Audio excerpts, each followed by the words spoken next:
GST एक परिचय।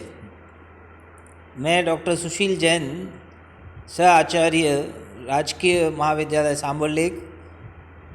प्रिय विद्यार्थियों, जो कल अपना टॉपिक चल रहा था कि वस्तु एवं सेवा कर की क्या प्रमुख विशेषताएं हैं, साइलेंट फीचर्स ऑफ जीएसटी, आज उसको आगे बढ़ाते हैं। तो चौथे पॉइंट के रूप में ये देखेंगे कि जीएसटी जो है वो एकीकृत वस्तु सेवा कर, यह अंतर्राज्यीय वस्तु और सेवा प्रदान करने पर लगने वाला केंद्र सरकार का कर है। क्योंकि कोई वस्तु एक राज्य से दूसरे राज्य में बेची जाती है तो इंटीग्रेटेड जीएसटी सिस्टम लागू किया गया है और जिसमें स्टॉक प्रदान करना भी सम्मिलित है। यह केंद्र द्वारा इसलिए लगाया जाता है कि वस्तु और सेवा के आगे पुनः विक्रय करने पर टैक्स क्रेडिट आसानी से मिल सके। यह माल के आयात पर भी लगाया जाता है। पांचवा पॉइंट देखिए, कम से कम वस्तु और सेवाओं के लिए कर मुक्ति। जो जीएसटी में जो कर की दरें निर्धारित की गई है उसमें कुछ वस्तुओं को कर मुक्त किया गया है और वो एक बहुत ही छोटी लिस्ट है, क्योंकि ज़्यादातर वस्तुओं पर जो है जीएसटी लगाई गई है।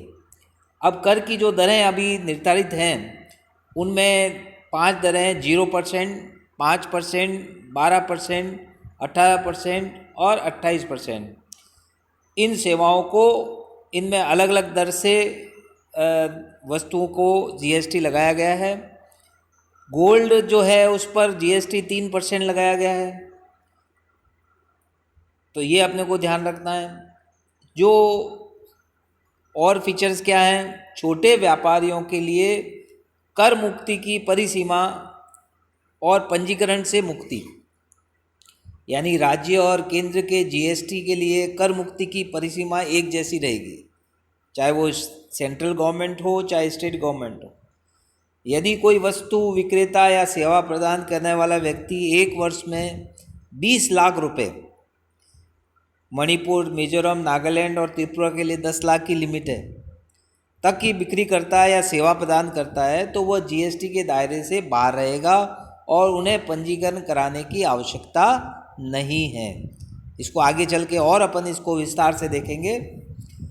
मध्यम स्तर के व्यापारियों और सेवाओं प्रदानकर्ताओं के लिए संयुक्त और सम्मिश्रित योजना, एक कंपोजिट स्कीम गवर्नमेंट ने दी है कि जो मध्यम स्तर के व्यापारी हैं, छोटे व्यापारी के लिए तो रजिस्ट्रेशन ज़रूरी नहीं है, तो जो मध्यम श्रेणी के जो व्यापारी हैं, निर्माता हैं, होटल रेस्टोरेंट के लिए जीएसटी की सम्मिश्रण योजना लागू की गई है।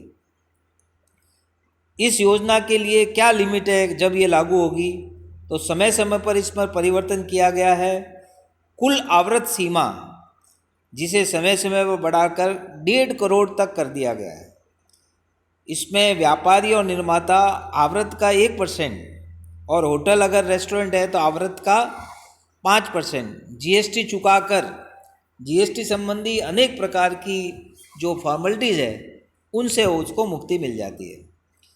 परंतु वे बिल में जीएसटी जोड़कर ग्राहकों को से उसे वसूल नहीं कर सकते और उन्हें कोई भी कर जमा की प्राप्ति नहीं होगी। ऐसी परिस्थिति में सीजीएसटी और एसजीएसटी में एक रूपता, केंद्र सरकार और राज्य सरकार के जीएसटी में जहाँ तक संभव हो सभी धाराओं में, सभी नियमों में, सभी प्रावधानों में और कर प्रक्रिया में, कर संग्रहण में एक रूपता रखी गई है ताकि करदाता को सुविधा हो। क्योंकि ये सारा काम ऑनलाइन होता है और ऑनलाइन में सभी जो चीज़ें हैं वो राज्यों के लिए और केंद्र सरकार के लिए समान रूप से लागू होती है। केंद्रीय और राज्य सरकार के मध्य समय समय पर हिसाब का निपटारा होता है, क्योंकि जो कर कलेक्ट होता है उस पर दोनों का अधिकार होता है, केंद्र का और राज्य सरकार का।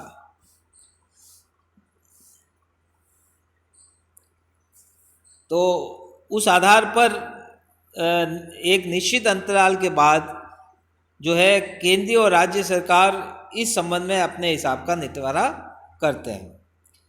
अब सबसे इम्पोर्टेंट जो है वो इनपुट टैक्स क्रेडिट आईटीसी का लाभ मिलेगा यदि वस्तु और सेवा का विक्रय करने से पूर्व अन्य व्यक्ति से कोई माल या सेवा का क्रय किया गया है और उस पर सीजीएसटी का भुगतान किया गया है, तो बिक्री पर जो सीएसटी लगा है उसमें से क्रय पर लगाया गया सीजीएसटी कम हो जाएगा।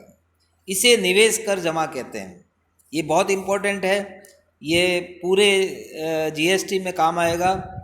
परंतु सीजीएसटी जो सेंट्रल की जीएसटी है, जमा सीजीएसटी से ही हो सकता है और एसजीएसटी यानी स्टेट की जो जीएसटी की जमा है वो एसजीएसटी से ही हो सकती है। इनकी परस्पर एक दूसरे से कर जमा प्राप्त नहीं होगी, यानी सीजीएसटी से अपन एसजीएसटी को इनपुट नहीं ले सकते और एसजीएसटी का इनपुट सीजीएसटी नहीं ले सकते। यद्यपि आईजीएसटी जो है, इंटीग्रेटेड जो जीएसटी है, उसमें से अपन सेंट्रल की जीएसटी और स्टेट की जीएसटी और इंटीग्रेटेड जीएसटी, इन तीनों की ही कर जमा मिल सकती है।